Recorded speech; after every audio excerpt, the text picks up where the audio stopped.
underline. Omong dikit tapi nyelekit. Bersama Om Bob.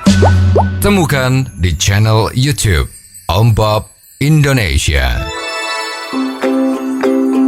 Om Bob, penolakan kalangan buruh terhadap RUU Omnibus Law Cipta Kerja terus berlanjut. Bahkan kalangan buruh yang tergabung di Jawa Barat mengancam mogok nasional jika pemerintah ngotot melanjutkan pembahasan itu. Bagaimana Om Bob menggarisbawahi masalah ini?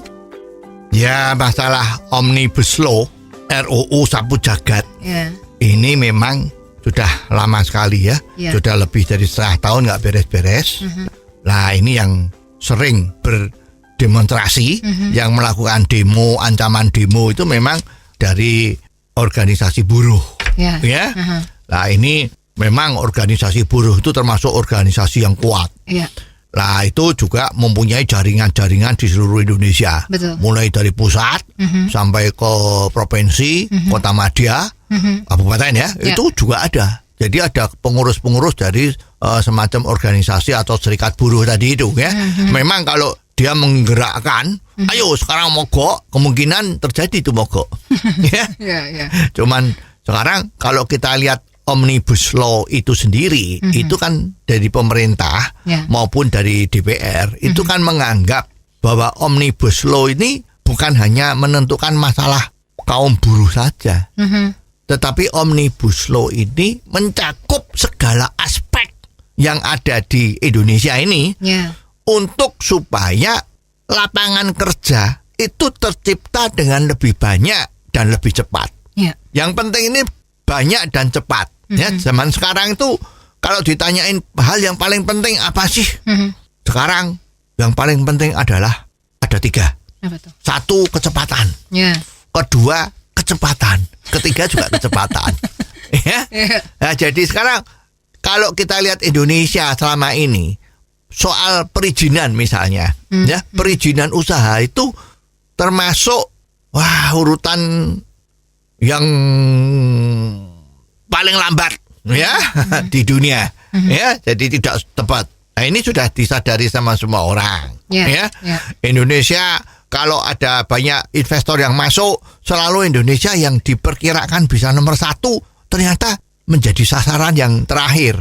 Ya, contoh itu banyak perusahaan-perusahaan yang pindahan dari Tiongkok ternyata nggak sampai di Indonesia. Di tengah jalan tuh dibajak sama Vietnam yang sekarang baik terus juga Kamboja yang sekarang melakukan pembenahan. Jadi negara-negara Vietnam sama Kamboja itu kan negara yang mestinya kalah sama Indonesia. Demikian juga dengan Thailand ya. Jadi mau ke Indonesia di tengah jalan dibajak sama negara-negara tetangga kita. Bahkan juga Malaysia ya. Nah, sekarang Indonesia kenapa? Ternyata Indonesia itu sistem perizinannya, birokrasinya itu berbelit-belit nggak karuan. Ini yang ngomong investor ya. Jadi mereka susah kalau di sini.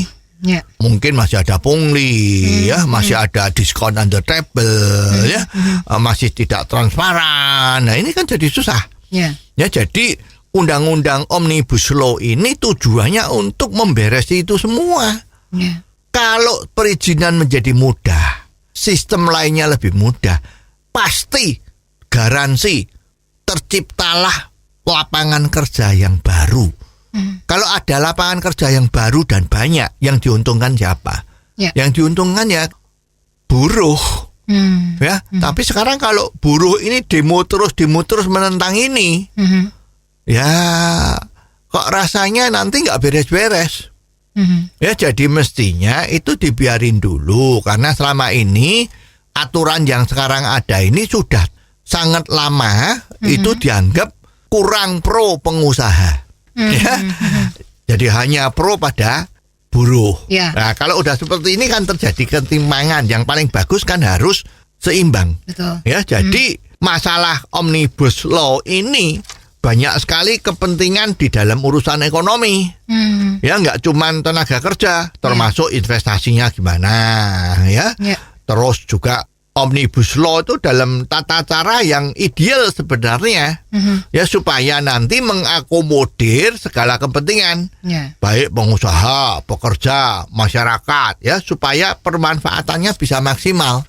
Jadi pimpinan dari serikat buruh ini memang harus perlu bijaksana sedikit, ya, perlu bijaksana sedikit memberitahu dari teman-teman sesama kaum buruh itu untuk coba kita cooling down dulu. Ya, nanti lihat bagaimana pelaksanaannya. Toh semua itu pasti kok pemerintah pasti akan menerima aspirasinya.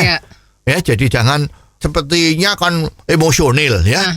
Salah satu yang dikeluhkan sama investor itu kan juga terlalu seringnya ada demo buruh di Indonesia.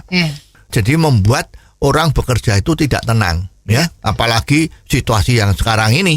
Sekarang tuh ada perusahaan pabrik mobil yang sudah pindah, elektronik sudah pindah. Lah itu mestinya juga harus, wah, jangan-jangan ini seperti ini, ya. Jadi mestinya kita harus mengikuti filosofi dari Jawa yang bagus itu, yaitu Tutwuri Handayani. Pelan-pelan kita lihat bagaimana akhirnya, ya. Kalau sudah jalan kurang bagus, ya tinggal ngomong minta dirubah. Tapi kalau bisa bagus, ya mestinya baik, ya. Nggak mungkin kan pemerintah kok nggak mikirkan rakyatnya, ya. Kalau kita lihat pemerintah sekarang ini kan, ya mestinya sudah jempol, ya. Oh, jadi begitu ya Om Bob. Jelas deh sekarang. Terima kasih Om Bob untuk waktunya. Sampai ketemu lagi di waktu yang akan datang. Underline. Omong dikit tapi nyelekit. Bersama Om